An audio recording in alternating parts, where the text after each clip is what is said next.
What's up, everybody? Khalidi Omura here from insaga.com. I hope everybody's doing well out there. Today, I have a very, very interesting guest. We have Anthony Lacavera from Globalive. He's the entrepreneur, philanthropist, and former owner, which is now of Win Mobile, which is now Freedom Mobile, which he sold for $1.3 billion. How you doing, sir? Great, Khalid. Nice for having me on. Great. So lots to talk about, lots going on in the world of mobile. So news came out this weekend that Rogers Communication will sell Freedom Mobile for $2.85 billion to Quebecor. You're offering almost $1 billion more. Why are they going with this deal? Oh, look, it's very simple, Khalid. I mean, they want to continue the profit gravy train that they've got going on in wireless. Canadians know we're paying way too much for wireless services.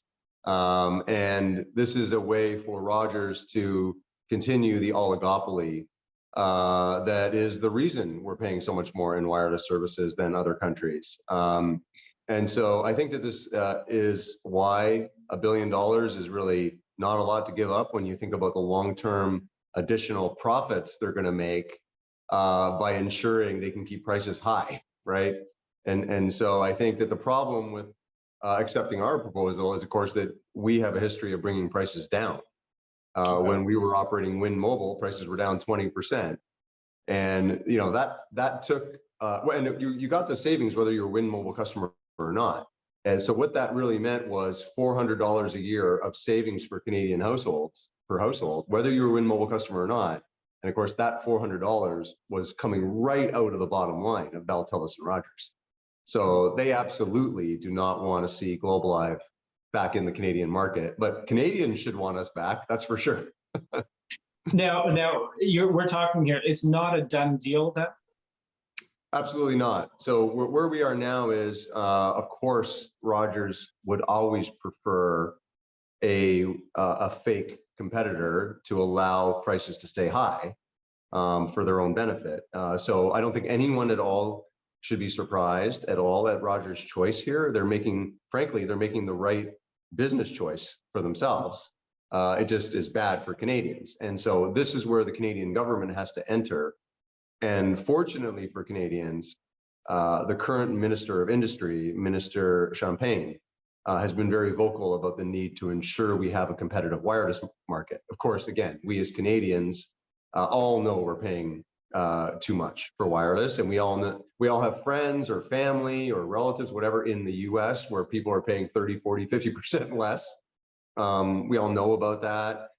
We all have friends or family or knowledge of European markets where in the UK or Germany or France or Italy, people are paying way less than in Canada. So fortunately, Minister Champagne and the Canadian government is aware of this, well aware of it. And now where we are in this process is it is entirely up to them, Minister Champagne and Prime Minister Trudeau, to make a decision. Do they want to let the oligopoly continue and let prices stay high for Canadians, or do they want to force a real independent competitor to be in the marketplace so that prices come down? Sure. You say fake competitor. What do you mean by that? Well, if you're part of the oligopoly, you want to keep prices high. Okay. So you sort of saber rattle the way Videotron is doing, right? Oh, we're going to compete, we're going to be aggressive, it's going to be great. But then when the rubber really hits the road, of course, you're part of the oligopoly, you want prices to stay high. And so the behavior will be very different than the rhetoric that's coming out of them. And that's just, again, I don't fault anyone involved here, but this is why this needs to be a regulated industry, why it is a regulated industry, and why the government has to force a competitive dynamic and ensure there's real, true competition in the market, right? If they don't do that, then of course the big players are going to always act in their own best interests, right? And I don't think we as Canadians, we often direct frustration at the big three and saying, oh, it's Bell, Telus, and Rogers. Well, no, actually, it's not. It's not Bell, Telus, and Rogers. It's government. The government has to ensure there's a competitive market. And this is entirely up to Minister Champagne and Prime Minister Trudeau now. They've got this opportunity to make sure we have a competitive market. The question for Canadians is, will they take advantage of it, or will they let the oligopoly continue? True. I know you've touched on it quite a bit, but why should Globalive be able to buy it rather than another competitor? I mean, it doesn't. I'm advocating for. Obviously, we hope we win it, and we Yeah. think we're very well suited to win it because we are the only ones who have operated successfully in the Canadian market and brought prices down for Canadians. Okay, so I do think we're well qualified, but I'm not advocating for us specifically with government. I'm saying it doesn't matter whether it's Globalive or some other party. You just need to ensure it's independent. You need to ensure it's not somebody who's part of the existing oligopoly. And so that disqualifies Videotron. So it's not that I have, again, a problem with Videotron specifically. It's that I have a problem with allowing the oligopoly, allowing the big three and the major players to continue to dominate the market and keep prices high. And so that's why I'm saying we need an independent to win this. We need the government to ensure there's an independent, because the only time prices came down ever in the 45 years or so of wireless services in Canada, the only time prices durably came down was when Wind Mobile was in the marketplace from 2009 to 2014. Khaled, since then, before then and after then, prices have gone sideways to up every single quarter, every single year, right?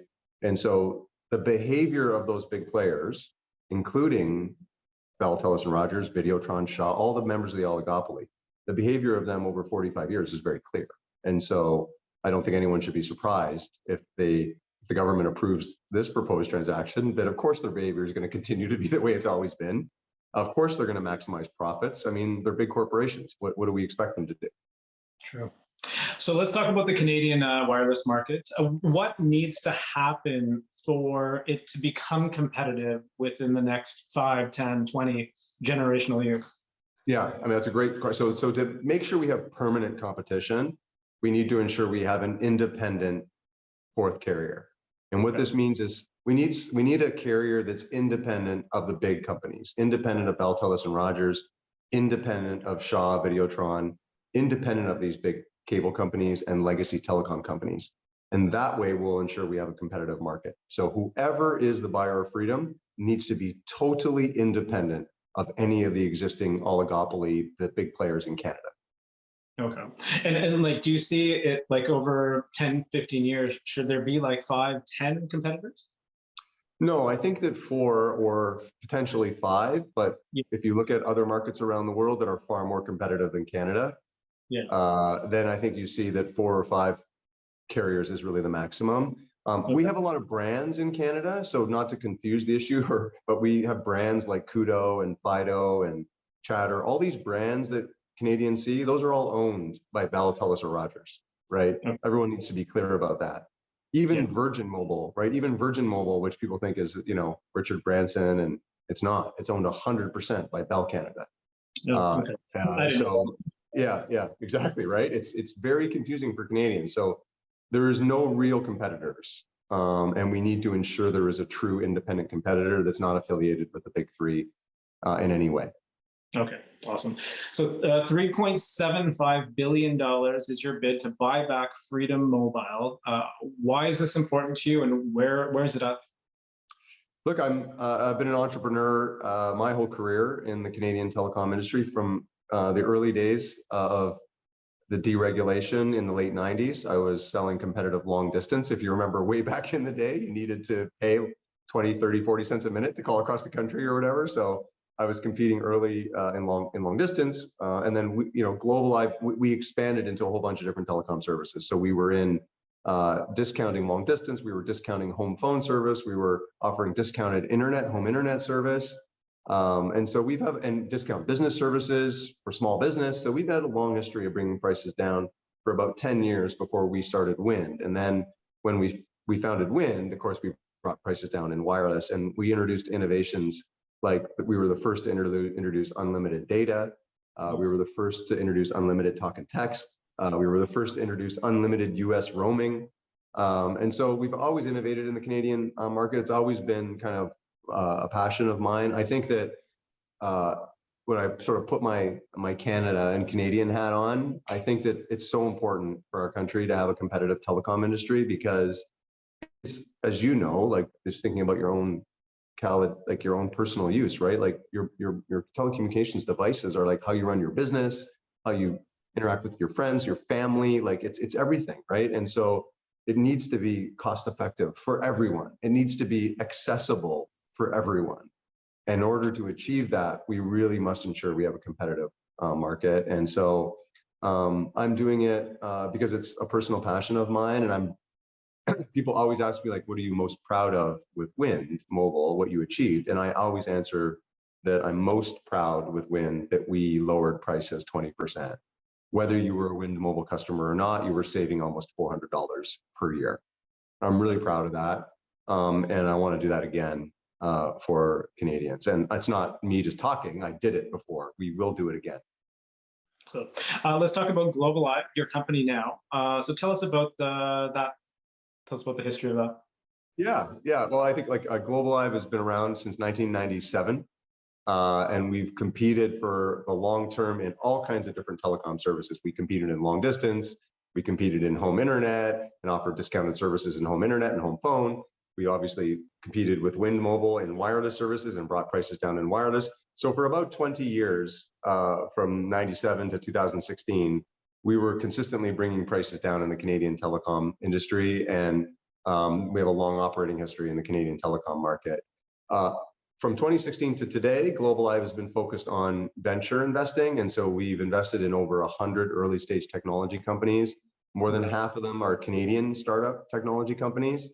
And we're really excited about that. We've been learning about all new different types of businesses through that venture portfolio and supporting Canadian founders with our investments in early stage technology companies. And obviously that's been really fun, and in many ways makes me feel pretty old when I see these founders that are 25 that are doing amazing things, or 22 that are doing amazing things, and I'm 48. You know what I mean? So when I guess as every entrepreneur, I mean, you sold Wind Mobile for $1.3 billion. I guess the question is, I was going to say, why did you sell it? But I mean, it's $1.3 billion. But yeah, I guess, why did you sell it? And how did you feel when you sold it? Yeah, I felt terrible, in a word, when I sold it. And I said so publicly. I voted against selling it, actually. But it was such a good return for our investors that everybody wanted to take it. But I very publicly opposed the sale of it because I was very proud of what we were doing. Again, back to lowering prices for Canadians, we were successfully doing that. And the business was profitable while we were lowering prices. And so I was really proud of what we were achieving, and I wanted to keep going. And unfortunately, I was forced to sell it. Otherwise, this conversation today would be about how competitive the Canadian market was, because we were already making it a lot more competitive. And if I was able to continue, we were certainly going to make it even more competitive. I believe that today, had Wind been allowed to continue and we weren't forced to sell it back to the oligopoly, I believe that prices today in Canada would be the same as the US market. I really believe that. We were down 20%. We were, by now for sure, got it down the other 20%. And so today prices in Canada would be 40% below where they are, and they'd be competitive with the US market. I know people that are watching this are probably saying, if this guy can get my rates down $400 a year, he has my vote. Okay, so but can you bring that down for sure? Again, we did it before already. It's already been done. We already did do it. A lot of people talk a big game. Yeah. We actually did do it already. So what I would say to people is, you're right to be skeptical, because for decades, Canadians have overpaid for wireless services. Sure. But what I will say is the only time prices durably came down was that period where we were operating Wind Mobile. And frankly, Bell, Telus, and Rogers are lucky that we were forced to sell it back to the oligopoly, and our investors voted to sell it against, I voted against selling. But this time, I'm very confident that we'll bring prices down again, and we will bring them down to be competitive with the global marketplace. And that means that you won't feel like when you're going on holiday in the UK or something, you'll be like, how can this be $20 for what I pay $80? You know what I mean? We all experience that, right? And so those days will be over. Awesome. Cool. What can Canadians do to kind of, to get rid of this, the lack of competition? It's really an interesting moment for Canadians. Okay, so Canadians often are pretty passive. We're pretty quiet about things, and we don't want to stir up the pot much. But there's an interesting moment right now where Canadians have an opportunity to speak up and I very, very, very firmly believe that if you speak up, the government is really listening right now. So I would message Minister Champagne. I would message Prime Minister Trudeau. Their email addresses are publicly available. I'm actually happy to share them with anyone who's interested. If you can't find them, they're very easy to find though. And they do read your emails and they do care about what you have to say. If there's one thing I can say about government, it's that. We have this perception that, oh my God, the government's a big black box. You know, no one, I'm just one vote, or does my voice really matter? And the truth is, Khaled, that because Canadians don't speak up very much, when somebody does speak up, it really does matter. And so that's what Canadians can do. Everyone can just speak up and say, I, for once and for all, want to see competitive wireless services, once and for all. I don't want the oligopoly anymore. I want real competition. And it doesn't matter whether it's Globalive and we win it, or it's another independent. It just needs to be an actual competitor. So that's all you've got to do is say, look, Minister Champagne, I'm tired of the oligopoly. I'm tired of the big players gouging me. I want real competition. Awesome. So that's easy enough. Just message him and say, you got a great last name, Mr. Champagne, but I need a fourth character. Okay. Got that. Awesome. Cool. An independent fourth character. Independent fourth character. Okay, awesome. Last question, and this has nothing to do with mobile because I know you're a former junior A hockey player. Yeah. Okay. What do the Leafs have to do to win the cup next year? You know, it's very funny about. Listen, I am so not confident about the Leafs, man, that I have a 20-year bet with a guy, one of my work colleagues. Okay. The 20-year bet is that I bet that for the next 20 years, the Leafs will not win the Stanley Cup. And it's essentially all he has to do is have one win from them in 20 years, and I lose the bet. And I'm so confident I'm going to win that bet. We're already 4 years into that bet. I know we're going to be having the conversation in 16 years, and the Leafs will still not win. Honestly, man, they just cannot help themselves but choke. They're chokers. They choke. That is like the best bet. Can I ask what is on the line? It's really a pride bet. You know, it's one of those, it's way more impactful than money. It's a pride bet. Okay. Awesome. Anthony Lacavera, Globalives, thank you very much for the interview. And I hope you're successful at the bid. Thank you very much for having me, man. Have a great day.